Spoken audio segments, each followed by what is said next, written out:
สบายดีเด้อพี่น้องทักทายสบายดีพี่น้องเบิร์ทุกคนสบายดีตลอดว่าสันผมมียามใดสิบ่สบายดีจักเถื่อว่าสันเพื่อสิได้เฮ็ดเวียกเฮ็ดงานพี่น้องรายเวียกรายงานเสร็จซอยมื้อใดกะมื้อนี้ก็จน10 โมงยังบ่ได้เข้าฮอดศีลฮอดแพทย์พี่น้อง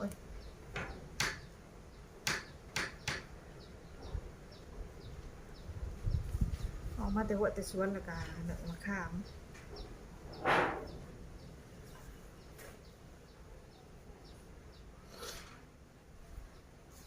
เขายังบ่ได้กินเลยนี่พี่น้อง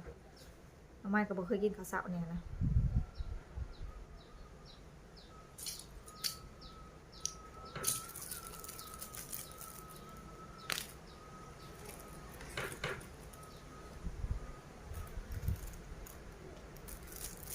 ลมแห้งหนาวขนาดก่อนใส่ง่ายๆพี่น้องใส่พรพนะ KA ธรรมดาพี่น้องบ่แม่นครีมก็ครีมข้าวอีหยังดอกเพื่อใส่เดี๋ยวใส่แต่ธรรมดาโอ้ย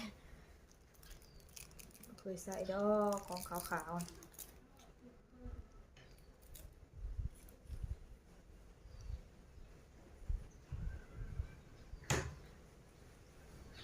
ราคาก็บ่แพงพี่น้อง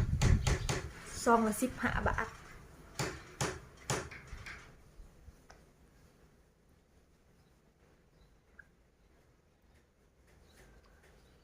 ใส่ของแพงแล้วออกแดดบ่ได้ผิวบาง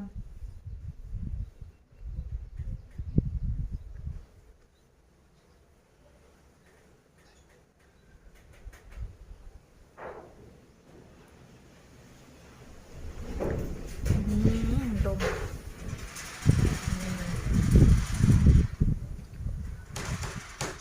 น้องไม้บ่ได้ใส่หยาเลยพี่น้อง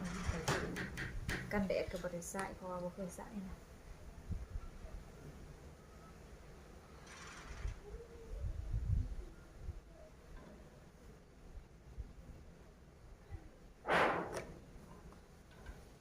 ใส่เลยหน้าซ้ำกันแดดเลยบ่ใส่น้องไม้ก็เลยบ่ได้ใส่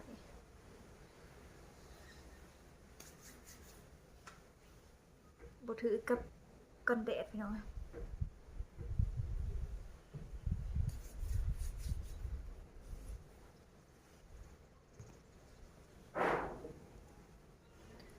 ใส่แป้งฝุ่นอันนี้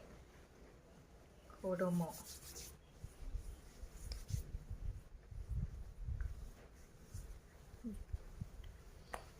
จบในกระป๋องเดียวเรียบร้อย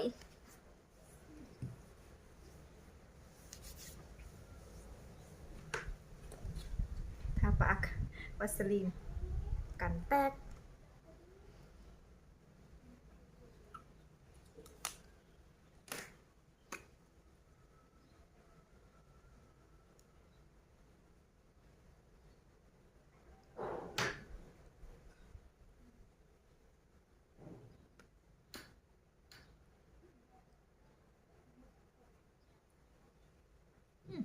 เรียบร้อย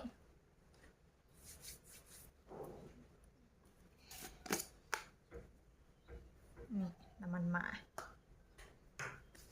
ข่ารถไฟ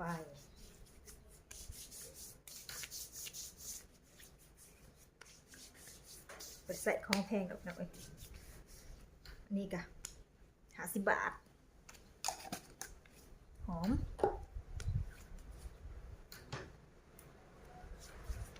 ใส่ของถือกระหอมได้พี่น้องหอมคือกัน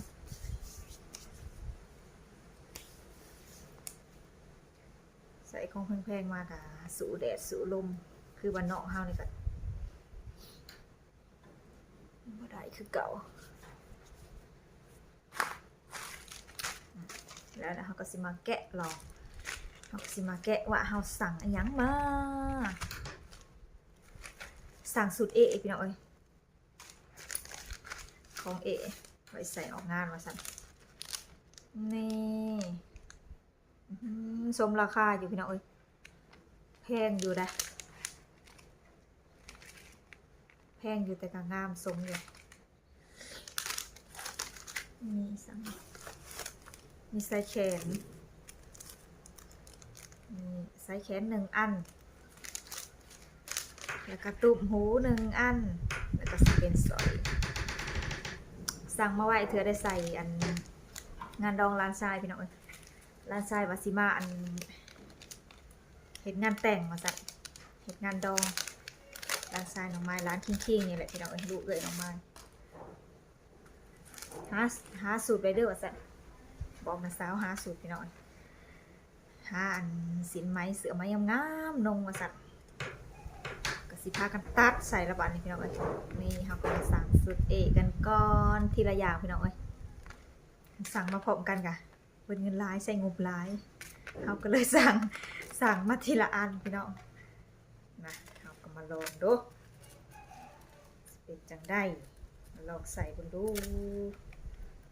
สมราคาหลายแสนอยู่บ่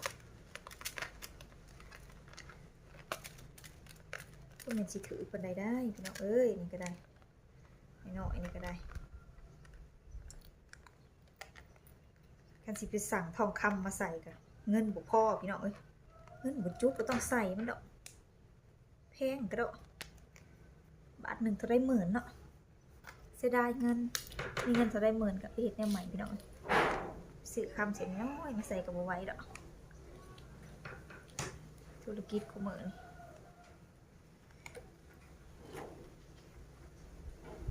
อันนี้สิเป็นตุ้มหูงามเบาพี่น้องลองใส่กันเด้อ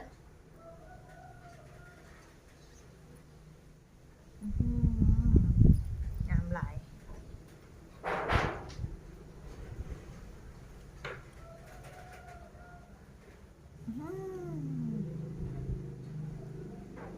สวยมากเลยป้าตัวของก๊อปในกระปั้นของแท้เนาะพี่น้องนี่อันนี้สิเป็นสร้อยคอจะเป็นแบบนี้โอ้ยสวยงามปันของแท้แท้พี่น้องที่แท้ละของปลอมของปลอมของปลอมของปลอมก็สวยได้นะจ๊ะไปหาแต่ของแท้เถอะพี่น้องโอ้ยเอาใส่ถือเสย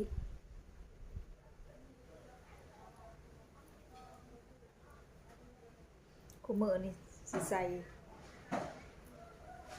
ส่ทองคำอันอวดโอ้บ่ได้พี่น้องวางบ่เฮิงนี่กะไทยบ้านปักสองโจรดึงคอพี่น้องคอเกือบขาดขี่รถมอเตอร์ไซค์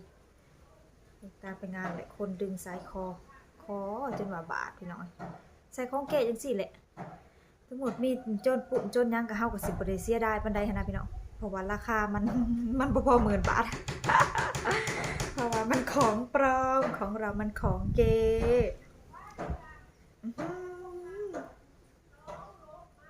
สมาคือของแท้แต่ละพี่น้องปานเพจตรงนี้ไปเห็นของเอื่อยใส่เพจแท้นั้นงามพี่น้องได้ลองซื้อแต่ว่าบ่แม่นของเจ้าของเอื่อยจุดสวรรค์เพิ่นซื้อนั้นงามเพจพี่น้องน้องไม้บ่มีเงินซื้อปานนั้นดอกบ่มีธุรกิจคือเขาเนาะพี่น้องโอ้ยนี่ก็โอเคแหละสวยมากเลยยิบยับว่าซั่น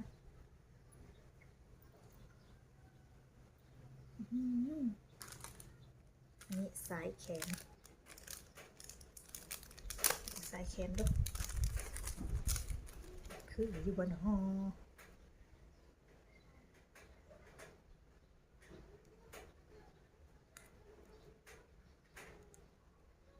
นี่อันนี้เป็นสายแขน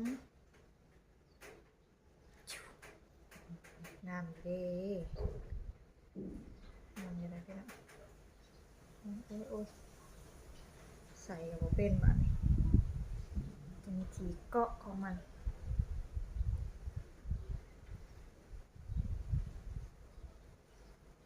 โอ้ย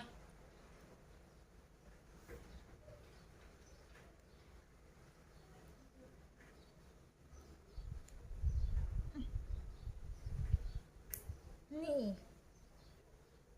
อยากเลิกพี่น้อยเพราะว่าแค่น้อยพวกนี่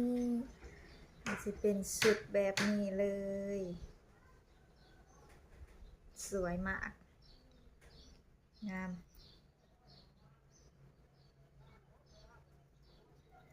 เริ่มอยู่ขอหนึ่งพี่น้อง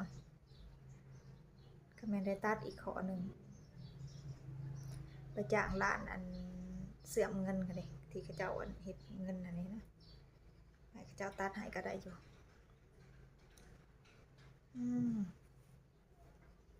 งามอยู่เด้โอเคแล้วจ้ะพี่น้องน้องมันขอจบคลิปไปเพียงนี้สก่อนเด้อไว้เพียงนี้เพราะว่า ไว้ตั้งใจชีวะไทยเด้อพี่น้องขอจบคลิปไว้สำนีสาก่อนพอกันใหม่คลิปหน้าสบายดีเด้อ